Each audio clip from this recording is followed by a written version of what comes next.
I thought we'd take a look at doing tool rolls. We discussed that last week and there was a lot of interest in it, and I've been asked quite a few times from people who've come on open days and things and seen the tool rolls that we have lying around. They tend to be things I just knock up, so they're not always very pretty, but really, really practical. And making a really nice tool rolls, I've done it for gifts for people as well, because it's a really versatile thing that you can do. If you know somebody who's an artist or a painter, having a tool roll for all the paintbrushes can be a really nice thing. If you're sewing and crafting, you've got different things. I mean, even down to, this is less of a roll, but having little ways that you store your needles.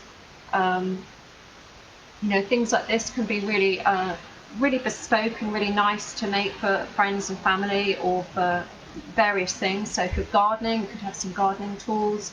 If it's spoon carving, whatever it is, most hobbies, if you want to keep things in a collection together, and obviously with your leathercraft tools, your carving tools, or just your basic tools that you want to have handy, then making a tool roll can be a really good thing to do. So this is one that I tend to use in the studio. So this is how I also stop things going walkabout. So this one actually, if I hold it up, it's actually made from a guitar strap cutout. So it has a base strip sewn right across, which if I turn it, you should be able to see. And then it has a loose strip, so I've just got a cramp in my hand, going across the pockets here. Now that makes it adjustable so that each item I can put in, I can actually vary. So I can put whatever I want in, and when I go to roll it, by pulling it tight, it will hold each of those items in place. So if I roll that up now, just to show you, when I pull that round, I've got a Sam Brown fastening on the roll, and I can pull that round, flip that over, and that becomes my fastening. When I originally made this, I made it for a lot of my paintbrushes, and I had it on the smaller setting. So using the Sam Brown's quite good with this method because it's an adjustable way to keep it as, you know, to go as tight as you want to. You could also use a buckle but on a strap fastening. When you're designing your strap, I would suggest that you make your strap here as long as you possibly can. You can always trim it down, but if you are putting bigger items in, it's obviously going to pull up and take a lot more of it, and you still need to have enough to go all the way around. Alternatively, you can have a second one, so your second one, you know, will wrap. But because again, if with this sort of varying tool roll, with items that can change or adapt, or you use the tool roll in different ways, you want that flexibility of how fat or small the roll is going to end up at the end.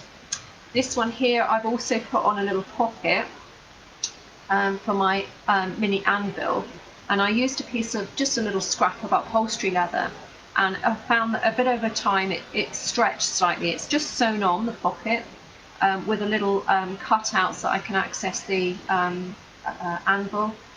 So because it kind of kept falling out, I just put a little flap with a couple of rivets, or again it could be sewn, just to hold that little anvil in place. So you might want to think about whether things are in small pocket, you know, what you've got really. So we'll talk about the design on that in just a moment. When you're planning out as well, you want to think about the fact that you've got to allow not just for the items that are going in, but that turning and rolling. So this is one I've done for my craft tools. I've just got a few of them in here at the moment. So I can have them laid out flat, and I can see them from the top there of what I've got, and I can also see the numbers along the bottom if I need to. So this one again, I don't particularly carry this round places, and the way I've made this one, if I take these out, I've punched holes in them and then a slit. So very, very simple, and you see them from the back there, and that method could be used for paintbrushes, for pens, for all sorts of things. Now you do want to get them quite tight to fit each tool. So the way I do it is I lay them down, and then just taking a pen I just make a dot either side quite close to it, and if you work out a very faint line going across the centre, and then your small dots, or you could make it on a piece of paper, make a paper template that you lay over and then do all your punching through. And when you're going to do your slits, don't lose track of, so I tend to, once I've done, I do a slit at a time and then put the actual tool in, because what you don't want to do is to cut your slit on one of the ones that's supposed to be the space between, if that makes sense. So just be careful of that. So if you punch the holes first, then they're not going to create any tearing or stretching, they're just going to finish and they're going to give you nice neat shapes. So that's how I do that one. Now what I probably will do with this is another step 2, or I might make a second one, but this will give me my little tools. I've just done this out of a piece of the lightweight veg tan, and it should mellow up nicely with use. I've put a piece of elastic that's knotted through just a hole, top and bottom, and it just hooks over like that to hold it together. Okay. But another thing I might do, because it depends, you need to think about how the back, if you're doing it to make something very nice, you might want to think about what's showing on the back, whether you're stitching or riveting. So with this particular one, and because as we know, I often say leather doesn't have to be brown, I've got a nice piece of yellow sheepskin nappa here, which is soft.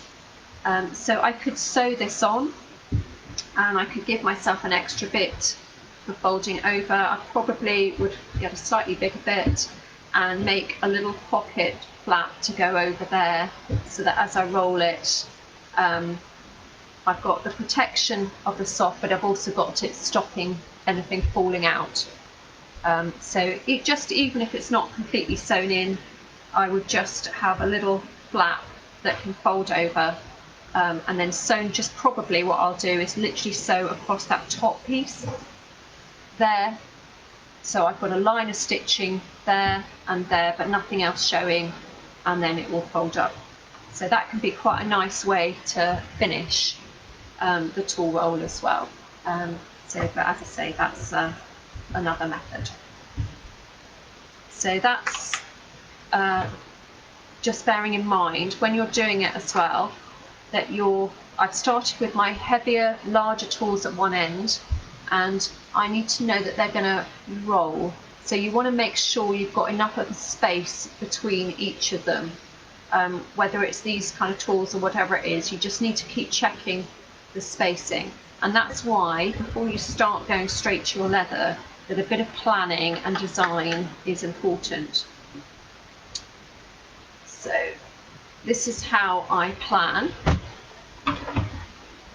Now, I come from a sewing background, and I have over the years made a lot of my own clothes and things, and I made a lot of my own patterns up, so I come from a bit of pattern cutting kind of place, and this is a method that I've used for that, so feel free to do any other kind of thing, but this is quite a useful way to just get yourself designing and get kind of a concept of where you want to go, and you can go back to your drawing board and paper, but this gives you a good starting point. So I've laid out, if I was going to make this one here, I'm going to make the scissors. It's a big heavy pair that I've got, and I've got my 5 scissors that I want to keep together in a roll, so I can always find them and I know where they are, and they're also the blades, I know the blades are protected. So I've laid them out how I'm thinking of doing them, and I've got them in my size order. I haven't yet decided on the final design for this. I might turn them upside down like this, which would enable sort of alternating. It would enable the fold, I think, to go a little bit better, in which case I probably will put a pocket down for each way. So I probably would over sew there a pocket, maybe even in a triangle sheath shape, that they slot into, and then it will roll. If we just go back to how it was a moment ago. So I've got a little bit of space between them as well, so that I've got room to put any stitching or any rivets down. What I would start with is by laying them out and then drawing around the outside. That's going to give me my sort of rough shape. So you can probably just see there's some pink marks. That's my line, and it's really useful to use masking tape as well. So I put a masking tape line down so that when I do go to cut this template out, I've got something to cut into and work out. And I tend to always start with 2 bits with a piece underneath, and I tape them together at the sides and top, so that anything I'm working on, if I then want to make up a pocket, which I've drawn an angled pocket to go along here, I've got one piece of newspaper that will become my main cover, if you like, the outer cover, and I can then cut this piece, and that will give me my pockets and the shape I want for my pockets. So the other thing you can use at this point is to work out whether you want to have a fold over, and if so, how much you need to come down. Again, having the masking tape handy, you can tape on another piece of paper if that wasn't big enough, or I could go this way for my fold. So you can either have a fold going up, which you then fix, rivet, stitch in place, or you could sew onto the bottom another section that comes up. So it may be, depending on your leather and the size, if you were to do it from folds, you're cutting into a much bigger piece of leather, whereas obviously you might have a bit more flexibility if you then add those panels bottom. If you're doing anything where you're going to be carrying it around a lot, I do suggest having something that comes over top and bottom, just gives you that extra security. When I was building the pockets, initially I kind of kept feeling like I had to build my pockets up, but one of the things that can happen is as the roll goes, the strap and the pocket opens up anyway. So if you had something too big, then they become even looser. So I wouldn't go too far on overdoing the pockets because of the roll action. As long as when it's laid out flat, it's sitting quite flat. So if you need to allow a little bit of easing, then fine.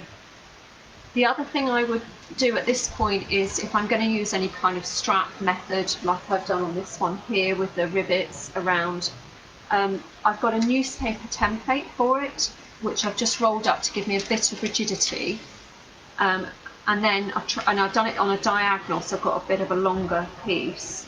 And I can play around with this then, and I can work out how long this strap needs to be, how much it's going to be needing to go round each of those tools. And I can mark off with my pen the pattern of where I want those markings to go, where I need my holes to go, that kind of thing.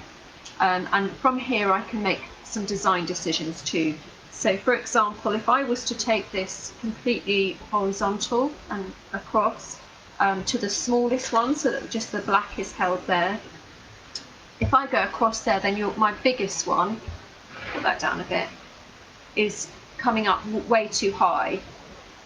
It might be I'll make a design decision and take a diagonal here, and so I can just play around at this point and see which is going to look a certain way, how that's going to actually function.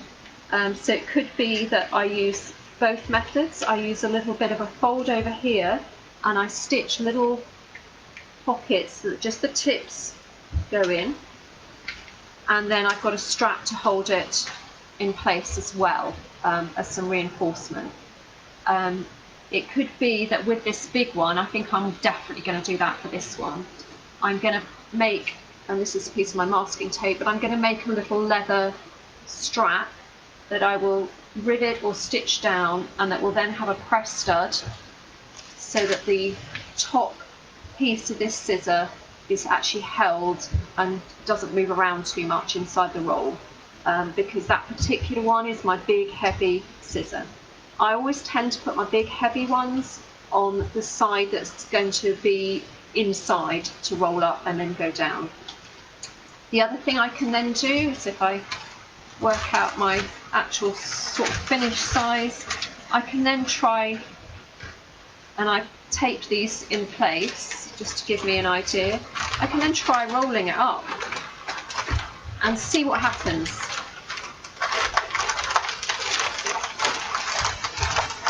Now, as I did that, and when I did this earlier, I noticed that the scissors went at an angle.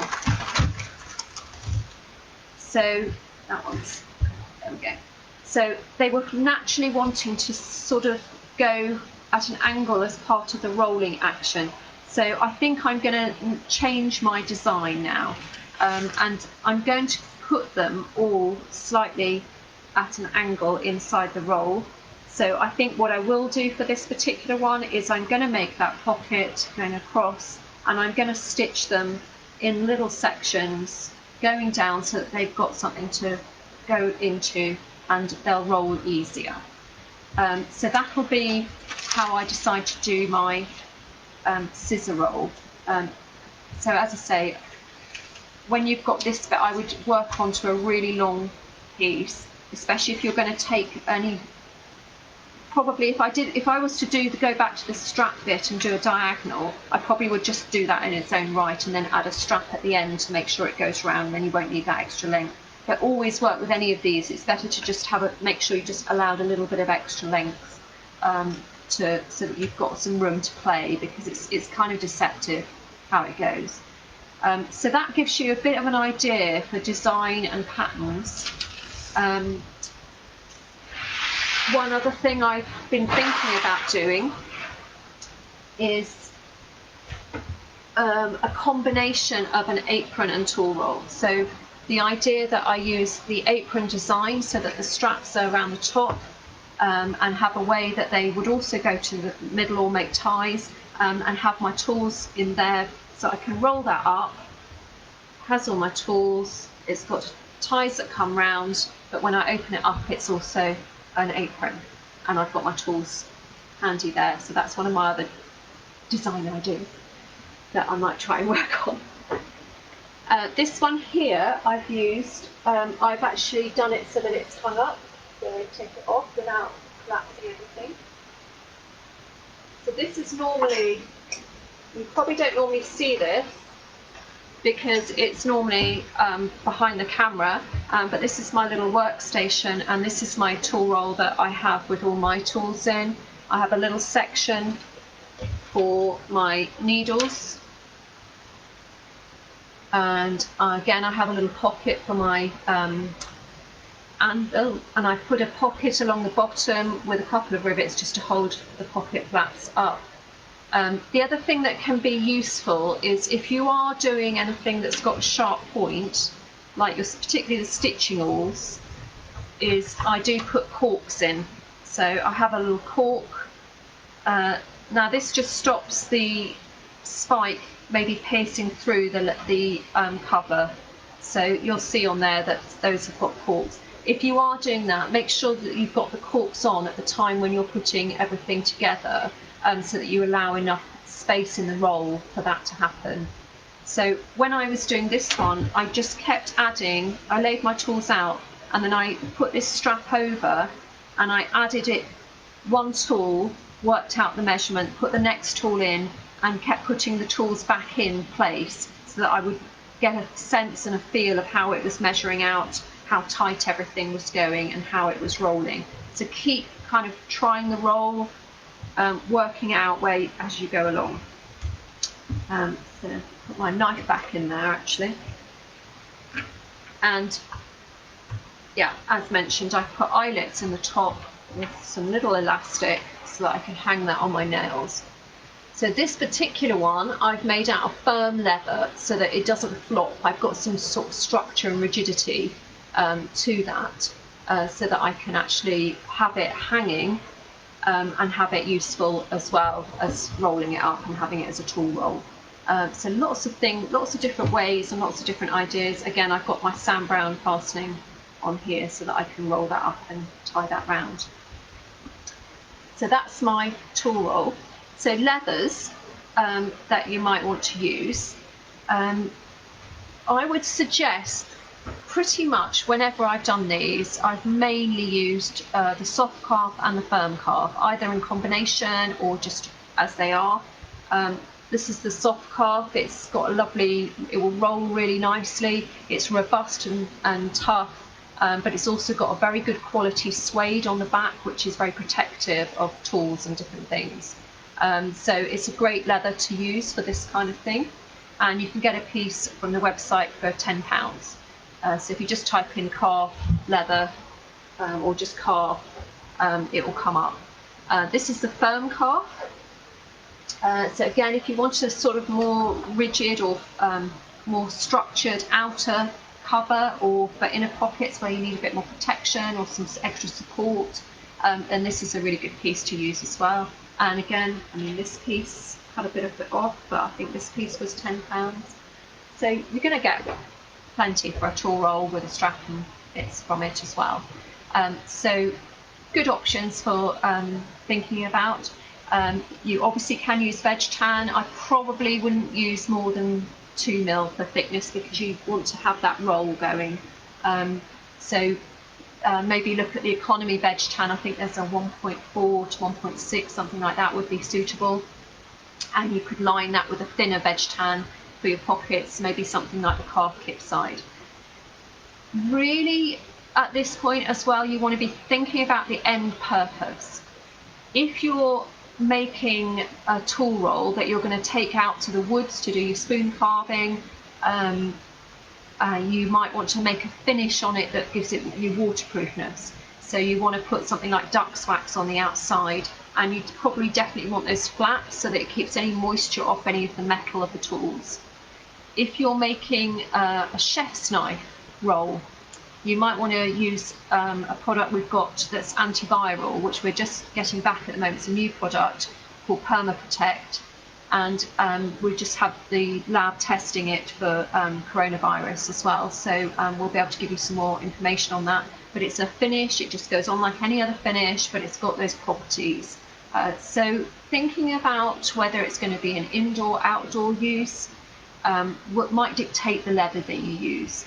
If you're using something that's going to be smaller and you want that soft, tactile kind of approach, you want something attractive looking for if you're doing videos or crafts or anything else, then using these other nappers for the outside or for pockets can be really bright and colourful. Doesn't have to be brown. So those are some of the leather options. So hopefully that will, give you a bit more of an idea on those. So let me know if you've got any questions regarding design of tool rolls. I've put together a download which I will put up afterwards, but if you go on to the kit section of the website, it's called Kit/Projects, there's a section there where all the shopping supplies are together, and there's a download there. And we've also put a link up to our Pinterest board where we've collected together lots of different ideas. So it may be that some of those might solve some of your problems, or you might see something there that will give you, an answer of how to do a certain type of tool roll to, work out for a different tool. So hopefully that will give you a bit of a good basis to start making your own tool rolls, and let me know if you've made any already. But yeah, they're great, as I say, really great thing to do, and a great way to use up small pieces and think about, as I say, even for your needles. It didn't take up much. This is the lightweight veg tan calf for that one. So yeah, lots you can do, quite a versatile kind of thing. So I hope that's helped you think about designing your own and making your own if you haven't done any before, or if you want to have a go at making something extra.